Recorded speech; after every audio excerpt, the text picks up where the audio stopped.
This is Chad Cagle, your worship leader here at Tree City Church at 1123 Sparta Street. This is another episode of Tree City Testimonials, bringing faith and community together through testimony. This week, I have with me the most beautiful woman in this church, but I may be a little biased. This is Miss Leann Hillis Cagle. Miss Leann, would you tell us a little bit about yourself? Well, I was born and raised here in Warren County. Grew up in the church.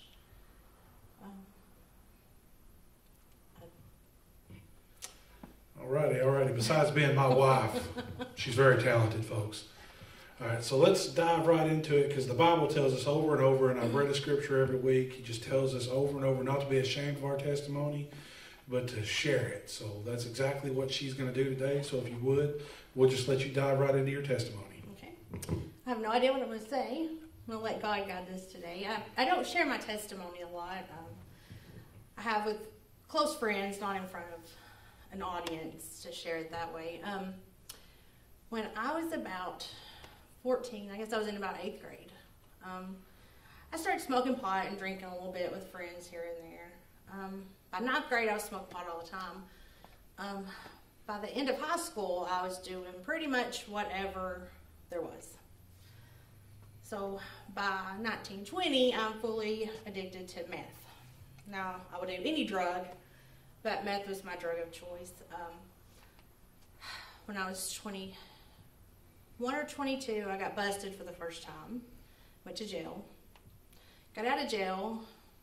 Went back to jail like a couple of months later. I failed my drug test like the first week I was out of jail. They put me back in jail. Then the judge made me go to rehab. Didn't work. I did drugs. Then till I was 29 years old.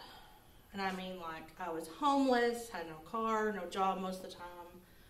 I'd sleep on people's couches. I would steal from people. I would do whatever I had to do to get by. Steal from my family and things like that. Then when I was 29, and thankfully I had been clean. It's not a good thing to go through depression, but I also have depression. I had went through a little spell where I was depressed, and so I wasn't doing drugs, I wasn't leaving the house. But I did get pregnant with my daughter, and that saved my life. My story's a little different in that God gave me her, and He replaced that addiction. He took that from me. She just saved my life. I don't know. He did that. You know, He gave her to me to do that. I'm going to start crying.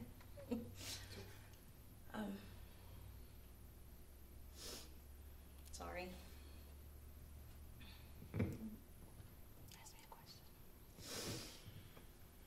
So you could say that your daughter has literally strengthened you over the years. She has.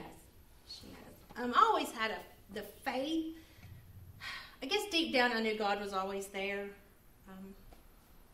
And He would speak to me, but if you don't want to hear it, it's pretty easy to turn Him off.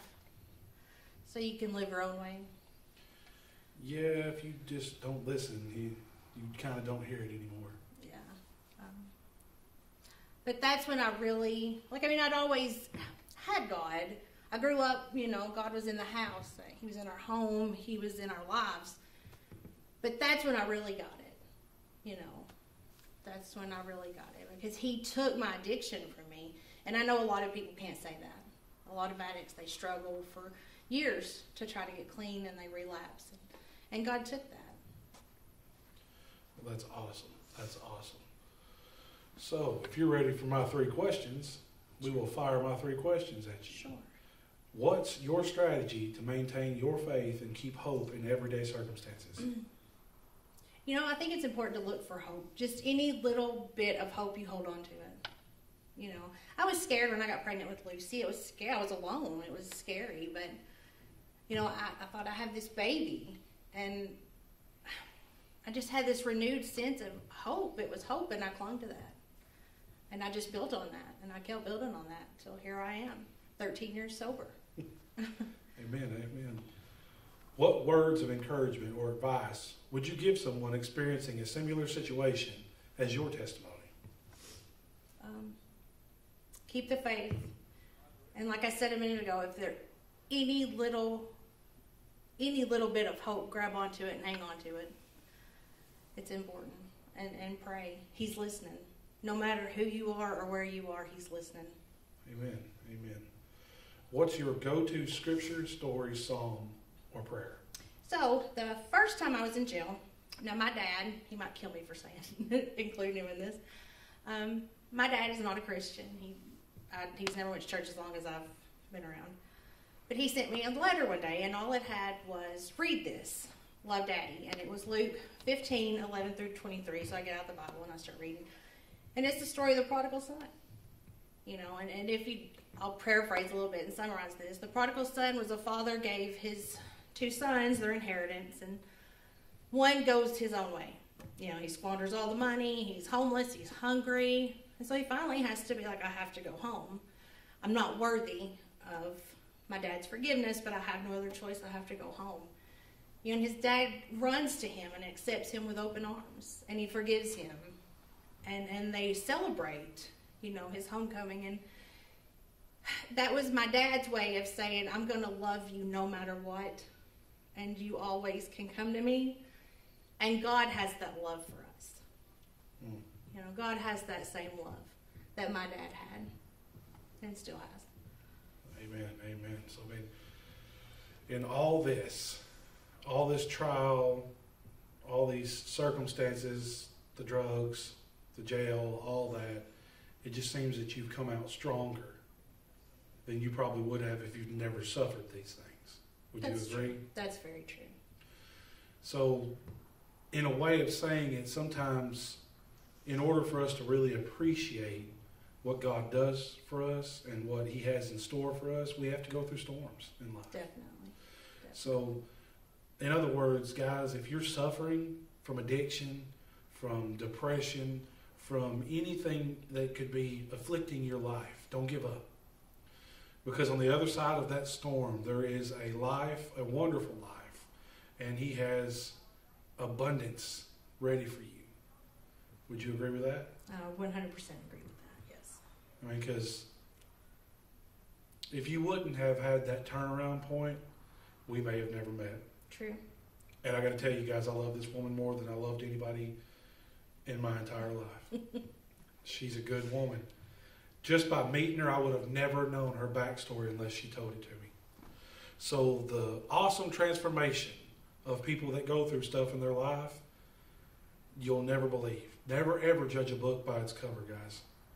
Because even in the Bible, God used some of the worst people that you could have ever imagined in your life. Paul was a murderer of Christians, but yet he turned out to be one of the most powerful tools ever used by God. So, you know, my dad, he was used unwittingly. He didn't know when he sent that letter. That was just him saying, I love you, you're my daughter, and I'm always going to love you. But God used him to do that. God uses us. And God's talking to us. I think that's another important thing. God's talking to us all the time. We just have to listen. Because for a long time in my life, I didn't listen. I turned it off. And you have to listen and just hold on. And another thing, this is also a message for the people out there that are not addicted, that are not going through these afflictions. If you do feel that God is leading you to tell someone that he loves them, or to share a message with someone who might be in trouble or on drugs or in depression or borderline suicide, guys, don't hold that back. Guys, get out there and share what you think or what you know God is trying to get you to share, because you may be the one that saves their life. Us sitting here today is a prime example of that. Someone shared the gospel. So guys, I'm calling all Christians right now, do not be afraid to share the gospel. So do you have anything else for us today? No, thanks for having me. No. Well, we're glad you came. And guys, this has been another testimony from Leann Hillis Cagle, my beautiful wife. And we are located at 1123 Sparta Street. Our services begin promptly at 10:30 on Sunday morning. Our worship begins, and we love to worship God. We would love for you to come visit us if you don't have a home that you call home, a church. So guys, if you would, stay tuned for the next episode. This is Chad Cagle, your worship leader here at Tree City Church, saying until next time, God bless.